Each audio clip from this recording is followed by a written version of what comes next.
তারপর আর কোনো আপনার প্রবলেমই নেই গাছে, অর্থাৎ কোনো পোকাও নেই বা কিছুই নেই, তাহলে আপনাকে কেন ওষুধ দিতে হবে? তারপর যখন আবার 3-4 পাতা হবে তখন আরেকবার 7-8 দিন পর যেটা হবে সেটা একবার ফাঙ্গিসাইড আরেকবার স্প্রে করে দিলেই ব্যাস কমপ্লিট। শীতকালে শশার পরিচর্যার ভিডিও আপনারা বারবার চাইছিলেন, তার জন্য আমি একটা এই 3-4টে বার অর্থাৎ 3-4 বারের মতো স্প্রের একটা শিডিউল বানিয়ে দিলাম। এই ভিডিওটা দেখার পর, অর্থাৎ এখন সবাই গাছ রোপণ করেছে বা রোপণ করছে, বা কারো গাছ 2 পাতা 3 পাতা হয়েছে, তো এটা দেখে আপাতত এতটা করুন। তারপর নেক্সট পার্ট, এটা দ্বিতীয় পার্ট আসছে, অর্থাৎ 3-4 বার স্প্রে করার পর চতুর্থ বা পঞ্চম স্প্রে কী কী করবেন সেটা কিন্তু আমি পরের ভিডিওতে দেখিয়ে দেবো।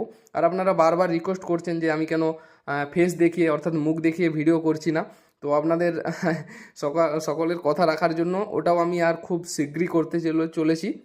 আপনাদের যেটা করতে হবে, চ্যানেলটিকে সাবস্ক্রাইব করে দিতে হবে, এবং তাড়াতাড়ি পরেই কিন্তু আমি একদম আমার নিজের চেহারা দেখিয়ে অর্থাৎ ফেস ক্যাম ভিডিও আপনাদের সামনে প্রত্যেকটা ভিডিওতে ফেস ক্যাম ভিডিও বানাবো। আর দ্বিতীয় পরিচর্যার ভিডিওর জন্য সকলেই অপেক্ষা করুন। আর এই ভিডিওটা কেমন লাগলো সকলেই কমেন্ট করে জানান। প্রত্যেকেই একটি করে ভিডিওটি কিন্তু লাইক করে দেবেন, আর সকলের সাথে একটু শেয়ার করে দেবেন। সকলেই ভালো থাকুন, সুস্থ থাকুন, এই কামনা করে আজকের ভিডিওটি শেষ করলাম। পরের ভিডিওর জন্য সকলেই অপেক্ষা করুন। খুব তাড়াতাড়ি কিন্তু আমি দ্বিতীয় পরিচর্যার ভিডিও আনতে চলেছি। শেষ পর্যন্ত ভিডিওটি দেখার জন্য সকলকে অসংখ্য ধন্যবাদ।